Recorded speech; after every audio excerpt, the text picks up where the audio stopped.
ही प्रेमकथा आहे मुंबईच्या एका रहिवासी मुलाची आणि एक शेतकऱ्याच्या मुलीची। महेश मुंबईमधील एका श्रीमंत परिवाराचा मुलगा आहे आणि एक दिवस त्याने एका मुलीला बघितले आणि बघताच तिला हृदय देऊन बसला। महेशने जेव्हा त्या मुलीची माहिती काढली तेव्हा त्याला समजले की तिचे वडील एक शेतकरी आहे। मुलगी दिसायला एकदम सुंदर आणि समजदार होती। जरी महेश पैसेवाला होता तरी त्या मुलीला पटवणे सोपे नव्हते। जेव्हा पहिल्यांदा महेश त्या मुलीकडे गेला आणि प्रपोज केले तेव्हा तिने सरळ नकार दिला। मुलीला वाटले की आपण एका शेतकऱ्याची मुलगी आहोत आणि मुलगा चांगला पैसेवाला आहे, अशा दोघांचे मिलन होणे शक्य नाही। महेशने हार नाही मानली। तो लग्नाची मागणी घालायला मुलीच्या घरी गेला।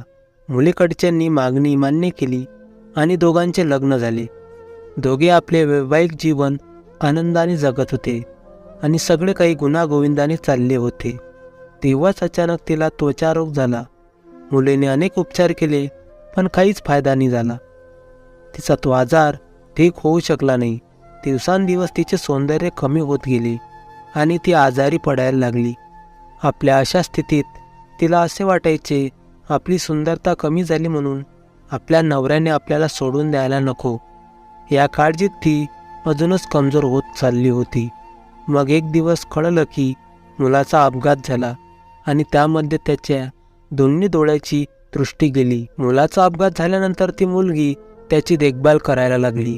त्याची दृष्टी गेल्याने मुलीच्या मनातील ती भीती निघून गेली की आपली सुंदरता कमी झाल्याने आपला पती आपल्याला सोडून देईल।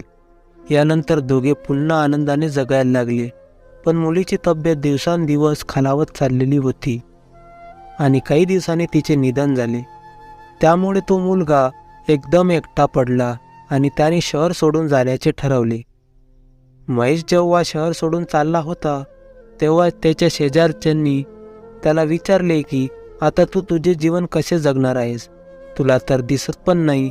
यावर त्याने जे उत्तर दिले ते ऐकून आपल्याला आश्चर्य वाटेल आणि आपल्या पायाखालची जमीनच सरकेल। काळजी केल्याबद्दल त्यांचे आभार मानत तो बोलला, मी आंधळा झालोच नव्हतो तर फक्त आंधळा झाल्याचे नाटक करत होतो। माझी इच्छा नव्हती की माझ्या पत्नीला तिच्या आजारपणाच्या कृतीमुळे मी तिच्यावर प्रेम करत नाही असे वाटावे, म्हणून इतके वर्ष मी आंधळा असल्याचे नाटक करत होतो ज्यामुळे ती आणखी आनंदी राहू शकेल।